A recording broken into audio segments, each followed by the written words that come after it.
The new Draco race has just been confirmed for Blox Fruits in this tweet. The official Blox Fruits page mentions once a pacifist race nearly wiped out in the Dragons vs Hydras battle, they now rise with their hearts set ablaze for vengeance. Pacifist race. This is probably the V4 transformation. We've got a new dragon race coming in today. Rather than telling you how to get it to V4, I'm going to show you everything you need to do before the update and then everything we know about what you can do after the update. There's a few steps to this, so I'm just going to lay them out and you can skip bits that you've already done if you want. Step 1, you're going to need to make sure you have full body Haki. Then an optional step 2, although I wouldn't skip it, is unlock the 3 legendary aura colors. Then we need to find Chalice of God and defeat the Indra raid boss. We can then start the redhead quest on the castle in the sea behind the Indra raid boss. Then we need the Choco Chalice to defeat the Doe King raid or the Doe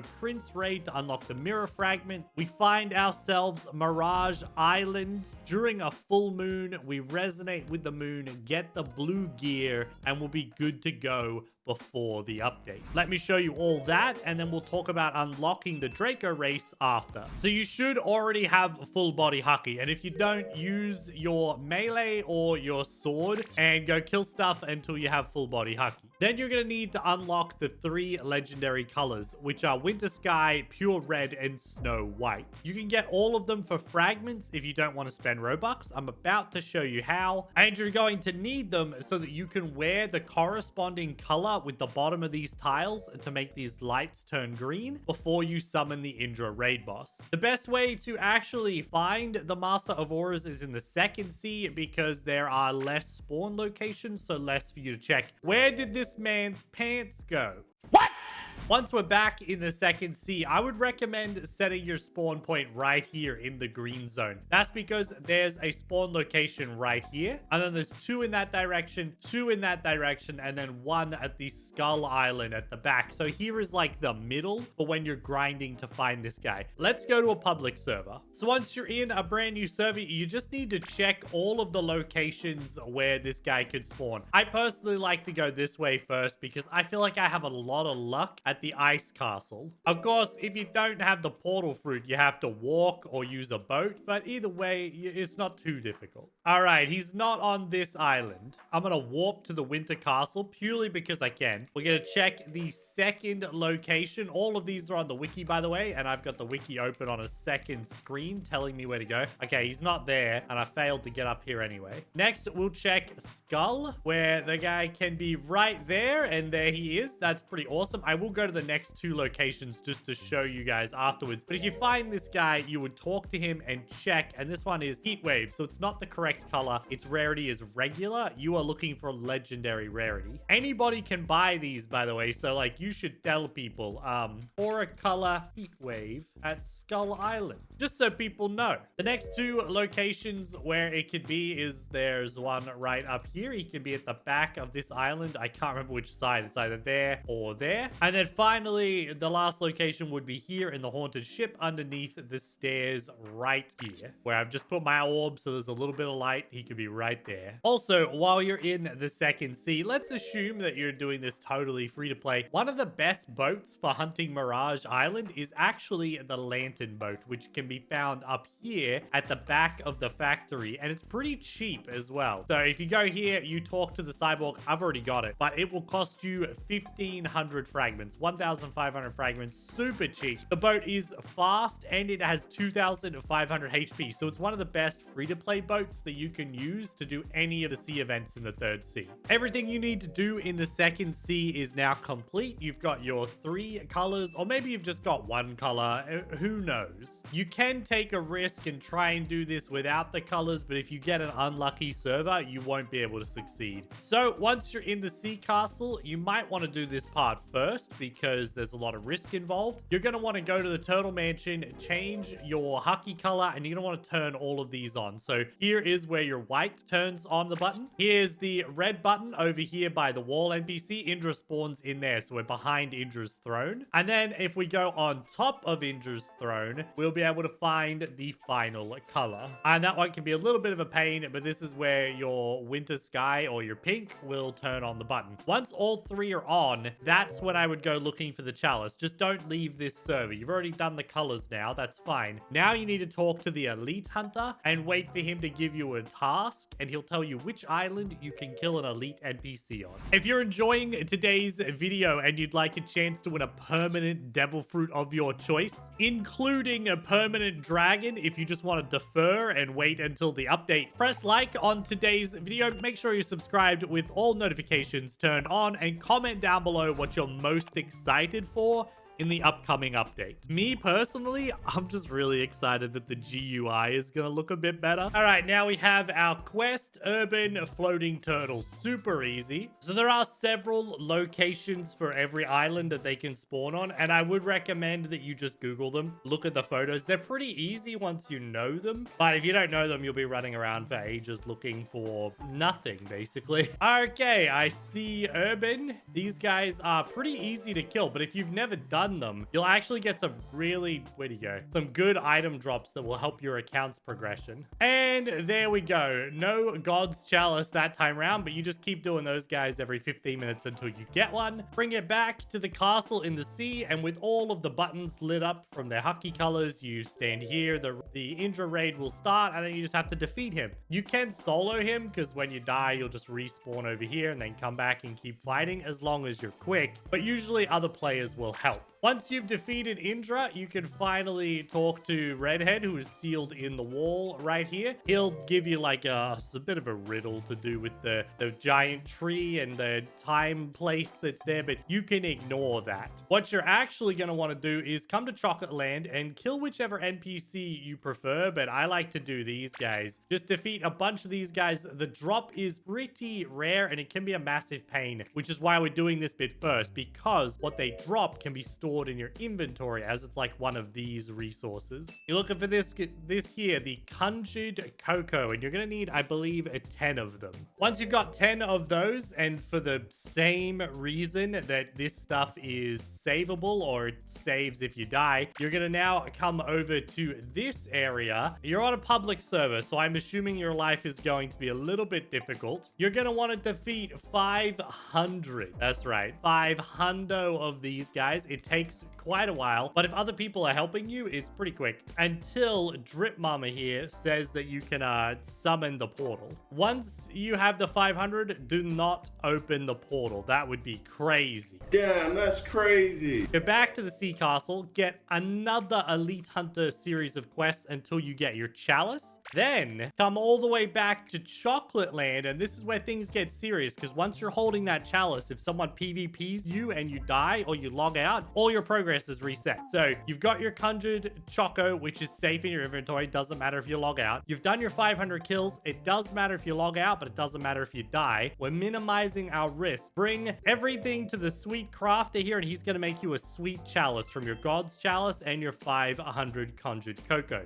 The chalices should just go in your inventory. It's stupid that they don't, but they don't. So you're stuck. And then you can use the sweet chalice plus this portal over here to another dimension, using the chalice to open it. Instead of summoning the regular dough boss, it will summon the like awakened advanced dough boss. And when you defeat him in that dimension, which you will need help to do, you're going to want to bring the whole server with you. You will finally get a mirror fractal. That's honestly the worst part. I know Mirage Island sucks, but getting up to this point is worse. Once you're here, you can kind of breathe a sigh of release, because you're never going to lose your mirror Fractal. After that, you're going to want to head over to the Tiki Outpost. It's a little bit of an odd spot, I know, but trust me, it is just slightly more convenient. You're going to want to go to the back of Tiki Outpost out here. So let's talk moon cycles. I know. Since your mirror fractal is stored in your inventory, you can now safely hop servers, meet up with friends, and get ready for this annoying grind. So in the image that you can now see, you can see every phase of the moon and what it looks like. And this allows you to determine like if you should stay in the server that you've just joined because the full moon's on its way, whether you should server hop or if it's up to you if you want to wait or not. But there are some other little tricks to help speed this up. And believe it or not, spawning on a server during the nighttime, if you join and it's night, that's actually kind of a pain because you would be better off joining during the day. So if it is nighttime, just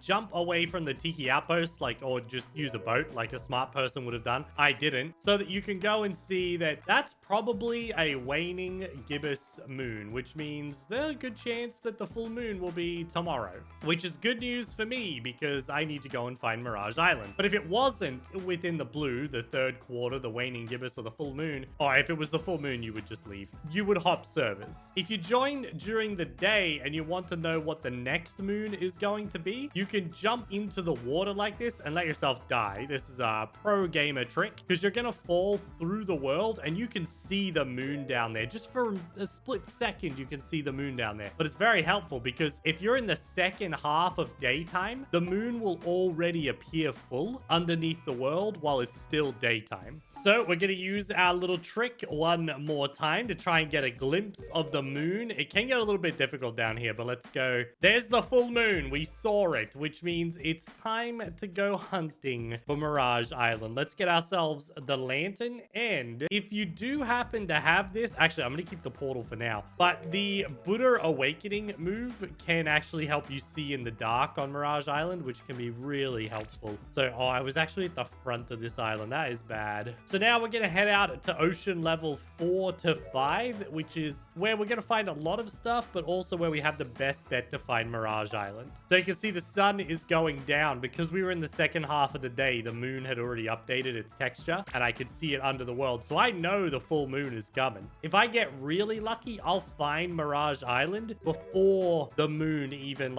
just before we go full moon. We're also going to go ahead now and turn on fast mode in our settings, which is going to take a couple of seconds to kick in, but it is also easier to see over nighttime when you're in the fast mode. All right, extreme. We're in level 4 and now we just have to look for Mirage Island. It would have been nicer to have found it a little bit faster, to have been out here earlier, because now we only have 10 minutes, which means we are running against the clock. This part is the absolute worst, but at least you can't lose anything by logging out. You've already got your fractal, you're good. I like to get to the line between 4 and 5 and start looking around there. Terra Shark Raid Boss. This is what the portal fruit is for. If you don't have the portal fruit, that's fine, but it basically just deletes the boss. So it's looking... Oh, I hit a rock. So it's looking like we're probably not going to find the Mirage Island during this full moon, which is just bad luck. It happens. You know, the boat's as fast as it can be. It is luck. Luck is very much involved, but that moon is getting lower in the sky and we're running out of time. So what you would do is you hold out until the last minute until it says that the full moon's no longer in the sky. And then you hop servers and start using the water death trick to look for a full moon or a waning moon so that you can get ready to do this all over again. It's painful, but at least it's not difficult. It just takes patience and persistence. You could also do the sea events, but it will slow you down a lot and it's honestly probably not worth your time. Right now, we're trying to get ready for an update, which means we need to be able to pull the lever and unlock V4 ASAP. We don't want to worry about those stupid ships. You can see, though, the lantern ship managed to survive the entire night without getting destroyed. I was able to defeat the Terra Shark bosses, though, by using the little dimensional rift trick. If you can't do that, they will destroy your boat, and it's incredibly frustrating. But you just have to deal with it. That's just the way the game was made. You can also also do this with friends because the more ships that there are out here in level 4 and 5, the more likely it is for Mirage Island to spawn. So you could maybe have a friend who's like just over in the distance just there, and another one on the other side just over there, and you'd have this whole area covered where you could potentially spawn Mirage Island. We unfortunately did not. I'm gonna hop servers and keep looking. All right, we managed to find it on, I think that was like the 4th or 5th server. It wasn't too bad. So when you're this far off from Mirage Island, it hasn't said that I'm in Mirage yet. You want to look for that. You want to look for the highest point on the island and then sail your boat round. I think, oh, I'm getting a little confused. There's a map on the screen right now. Yeah, this is your highest point. That was a tree. Okay, so this is where you're going to want to go. And this is as far as I can kind of help you with this one, because after this, it gets a little bit, it's up to you. All right, this on you after this part. Oh, I can't use my abilities properly. Okay, let's head up in this direction. Super hard to see where we're going, but we'll get there. We're gonna go to the top of the mountain, and I'm 99% sure this is the correct mountain. It feels like it. It doesn't look like there's anything else around that is higher up than me, other than like maybe that bit of the tree, which is where it used to be. All right, the light of the full moon has peeked through the clouds. Now, there is a route that you can take in order to make life easier, but basically you need to look straight at the moon from the highest point and then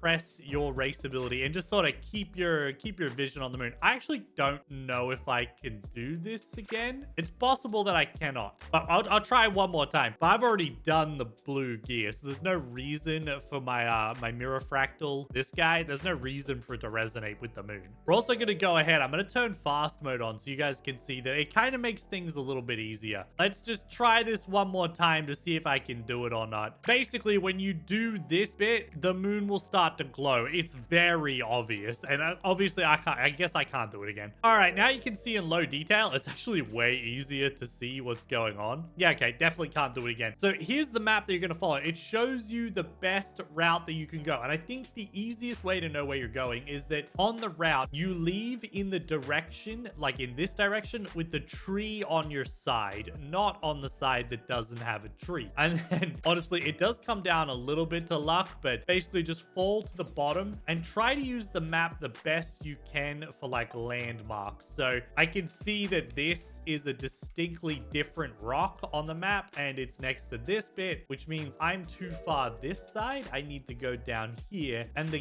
gear could potentially be, I believe it's in this area. And then after that, we would follow it around, because you go around and you check this area down in here, right here, and you just sort of, you keep following the map the best that you can. And unfortunately, if you start to get lost, you need to just move very, very fast and try and check like all the little corners and the little nooks and crannies, and yay, money. Because this bit, it does come a little bit down to luck. There's only so much that you can do on Mirage Island. You just got to follow that map the best that you can. And then once you've got your blue gear, you're pretty much done. You might want to check the wiki just in case, but you may have to go and talk to Redhead before coming straight up here. There are a couple of times where you're going to have to just double check that you've talked to him the right amount of times. Like after you talk to him the first time and you come over here and then go back to him, make sure you've done all the talking points correctly so that you can progress. But after you found that blue gear, you have done everything that you can possibly do until the update to get ready. Because if you were to come up to here, you would be able to finally pull the lever if you haven't already been able to do it. So hopefully you will just, this will be it. Like hopefully there'll be no other reason for you to go further. You don't have to get a V4 as far as we know. There's no reason for you to need a V4 just yet. I don't believe any of these are unused. Is there an empty room in here? It looks like the path actually keeps going this way. So it's very possible that this bit here next to the mink might get extended, and that's where you'll find like a parkour or something for the Draco race. But as long as you can access this room, you're kind of set, and you can just wait for the update now. So how about the most important part? Unlocking the Draco race. Then there's version 2, version 3. Everything we just did is for nothing if you can't get the race, right? So we know everything centers around Hydra Island. That's an obvious one, the dragons versus the Hydras. But Indra has given us some hints that I think are worth pursuing and preparing with. I want to start off with this video that looks garbo if you put it into full screen. Okay, this is basically where Indra shows off the new effects, like the trees falling and the new design. We see the new flash step. We have the new bottom bar here. This is for your abilities. But also, I think something that's really important, now that we see the Dragon Dojo, we can also see that he has the sword reworked version of Enma, so the new model. Oh, it's called Yama in our game. It's not called Enma anymore. So he has Yama on him, and then he also has the new version of, is it the serpent bow? That's it, the new version of the serpent bow. And these are important hints. If we look here, we can see the waterfall is getting reworked, but we can assume that Yama is still hidden behind one of these waterfalls. We can also see in this image the town has changed, but there is the Dragon Dojo in the back. I don't know what that shadow is, but it seems to move. And these other images, like, they're cool, but they're not really